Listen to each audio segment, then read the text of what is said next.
Make sure you guys hit the subscribe button if you guys are enjoying the content that we're throwing up. And make sure you guys hit the like button if you enjoy the video.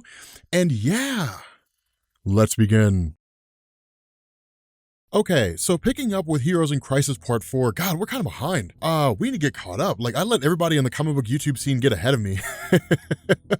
Now I have to crush them all with my uploads. Okay, so getting into Heroes in Crisis Part 4. So this is kind of cool because one of the things to bear in mind, again, kind of getting back into this Heroes in Crisis thing, this is designed to show the side of the superheroes that we don't see, right? So like, it's really familiar, it's really similar to like Civil War. Like, for those of you guys who never read Marvel Civil War, of course, it was a big calamity, the superheroes versus superheroes. But what made it cool was you saw like small little moments where there were different heroes like Tigra who were like, I cannot afford to be a college kid and a superhero at the same time with my identity out there in the world. And if I have to choose one, I'll choose to go to college. And so like, they would quit. And so it was like these small little things. And that's what's cool about Heroes in Crisis. Initially, this picks up with like Tempest, who's basically drunk in a bar and just kind of rambling on and going on about nonsense. It's not designed to really say like he's endured like a huge shock or anything like that. It's designed to show these heroes at their worst, when they're at their lowest points. Because what this is designed to do, what the whole concept of Hero in Crisis is designed to do, is to humanize the heroes even more than they already are. To basically say like, whenever you go and buy a Batman book, all you see is Batman fighting one villain after another. But what happens between the panels? Like, what happens between these issues? What's Tempest doing? What's Superman doing? What's Batman doing? What are they doing between these conflicts? How are they coping with like all these major events that are going on and so on and so forth? That's what it's designed to focus on. And that's why it's so cool, because what we end up doing here is we switch over to Booster Gold. Now remember, Booster Gold was the person who was basically on the scene when like the whole event of really like the deaths of all these superheroes went on during Sanctuary. You know, he woke up, Harley Quinn was there, but as far as everybody's aware, they believe that Booster Gold was the one to do it. And so what he ends up doing is basically taking this kind of lasso test where one woman puts a lasso around his hands and where he basically divulges everything he saw. And what he says really kind of, it's really cool for Tom King to do this because it kind of catches us up. But what he says is basically like, I was there, I made a confession just like everybody else, and then like all hell broke loose. And that's basically it. Like, as far as I know, Harley Quinn was the one who did it because like I came out there and like everybody was dead. Harley Quinn had this bleeding mallet and then she started hitting me with it, and then I woke up later on. And that's it. That's all he really knows. I mean, that's one of the things to bear in mind, is that when it comes to Booster Gold, he's kind of the perfect culprit to blame if you're the person who committed all these acts. Because remember, Booster's entire superhero antics are shrouded in fraud. He's a guy from the future who dreamed of being a superhero after being basically a nobody. He stole a whole bunch of technology from a museum. He traveled back to the present day and said, I'm a hero from the future. Once that was found out, he was just kind of like, okay, whatever. This guy's not really much of a hero at all, but he still kind of went along and did various hero antics. But he's really just kind of like the class clown, the goofball, the one who's more inclined to screw things up than to get things right. And so if you're a person who's going to commit a crime, no one sees what it is that you've done, and Booster Gold happens to be there, he's the perfect guy to blame. And so this is when the plot thickens, because what we do here is we switch over to Lois Lane speaking with Superman, talking to Clark Kent. And what she basically reveals here is that she's been getting information. She's basically been getting the video files, these confessions that people have been making, they've been sent directly to her. Now, she of course is kind of operating under the assumption that if they've been sent to her, they've been sent to other people. But remember, Lois Lane is a reporter. And so for her, it's the story that really seems to count. And that's one of the kind of things that Tom King really draws here, is he almost kind of draws this idea that for Lois Lane, it's the story first and then everything else second. But it's not necessarily that way, because the case she makes here is someone's going to drop this scoop. My source gave me these files. The implication seems to be that somebody else or other people have the files or could get the files besides her source, or at the very least, her source got the files in such a way to where they could be leaked to the public. And so her idea is, we have to make this story public and we have to make it fast, because if we don't, somebody else will do it before I do, and they won't be unbiased. They'll put a slant on it, and it'll be things like, are superheroes trustworthy? Are superheroes good guys? They'll do it in such a way to where it has a political leaning, where I, as Lois Lane, can do it in the most non-slant way possible. And so that's why it's one of the cool things that kind of goes on here, is because it's the question of, does Lois Lane have a moral obligation to publish this story, given its very nature and the fact that if somebody else does it, they'll do it in what could be a negative way. It's possible they could do it in a positive way. But remember, when it comes to the superheroes in DC Comics, there's a lot of negative slant towards them. They're not inherently bad, and it's not like society as a whole views them as a negative, but it's one of these things where the news exists to sell itself. And so if the news can be sold in such a way to where it can be done in a negative fashion and people will eat it up more likely than they would be if it were done in a positive fashion, then that's what they will do. And so again, it's kind of a funny scenario, because then what you end up doing is picking up with Batgirl and Harley Quinn, and the two of them literally just start immediately coming to blows. Now, there's a couple reasons for this. One, because it's Harley Quinn and Batgirl, and two, because Harley Quinn's basically on the run here. That seems to be the indication throughout this whole story, is she's essentially like fleeing for her life, because for those who have been investigating this whole thing and those who are looking past Booster Gold as the immediate suspect, that makes Harley Quinn public enemy number one. It makes her the number one suspect, so she was quite literally caught with blood on her hands with the whole thing that was going on in Sanctuary. And so with Batgirl showing up here, of course, the kind of discussion is, look, I'm not really here to bust you or anything, like I'm here to help you, I'm here to try to figure out what's going on, so on and so forth. And so the two of them kind of calm down and sort of hug and then go from there. But it's kind of interesting here, because what this ends up doing is sort of switching over to Blue Beetle. And this is kind of a cool little thing here, because remember, Blue Beetle and Booster Gold are two peas in a pod. They're the best of friends. And one of the things that really gets talked about here with Blue Beetle is that exact thing. When Ted Cord is going through here and he's talking about these different concepts, one of the things that he hits on is his friendship with Booster Gold. And that's why he says, like, I put Booster Gold first. Like, I trust Booster Gold. If he says he didn't do it, then I believe him. But it's a very important thing here, because as he goes through and kind of talks, he talks about the nature of what it means to be a hero, right? Like, you're effectively surrounded by death and suffering all the time. That's the nature of what it means to be a superhero, is that heroes, various heroes die all the time. And that's why this story is so cool, is because DC Comics on the whole largely focuses on like the popular heroes, the cool kids table. That's basically DC. You don't really see what goes on in like the band geek table or like the comic book nerd table. You don't really see what goes on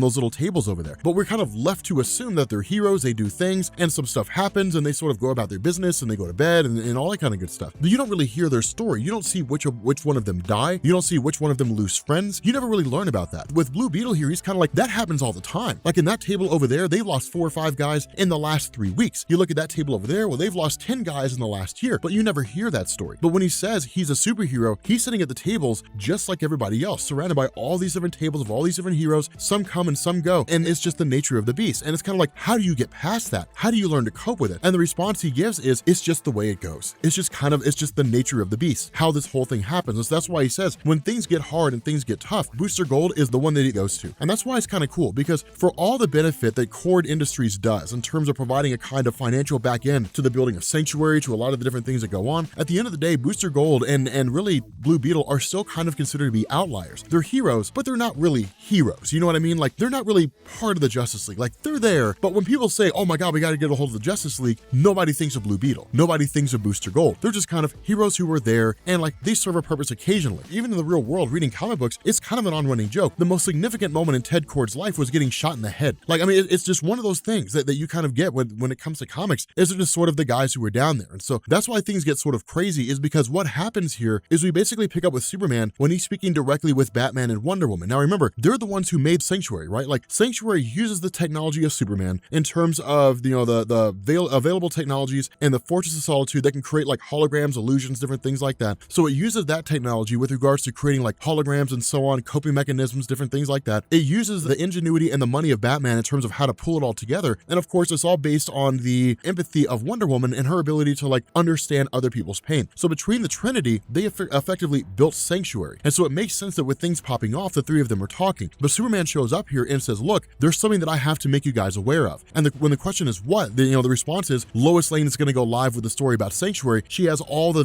various data logs. Now, of course, Batman's response is, that's not possible. They should all be gone and deleted. And remember, that makes sense, because what you're talking about here are confessions of superheroes, and no one knows what they're going to say. When Wonder Woman did her confession, she talked about killing Maxwell Lord. When Superman did his confession, he talked about dying. When Batman did his confession, he talked about having his back broken by Bane. These are the innermost thoughts of people of various superheroes being recorded on these data logs. Things they would never share with the world. Things they don't want anybody else to know. Their deepest, darkest desires, their deepest, darkest confessions, all are being made on these data log tapes. And that's why they're supposed to be deleted almost right off the bat, so that nobody can ever get their hands on them. But what seems to have happened here is, by one means or another, someone got their hands on all these different videotapes. And when the question is asked, when is Lois going live with the story, Superman says, well, that's why I'm telling you, it went live 33 seconds ago. And so it's just like, wow. So basically, like, all this information is now out there about the superhero community. All these confessions are now out there. It's literally throwing everything out there into the world and taking all the deepest, darkest secrets, especially with Batman. When Batman sits down and says, like, I've had a desire to kill heroes before. Like, I've had a desire to eliminate them, to destroy them, to wipe them off the face of the earth, but I can't do that because it goes against everything I stand for. Like, with those confessions being made and thrown out there, they're available for the world to see, which is going to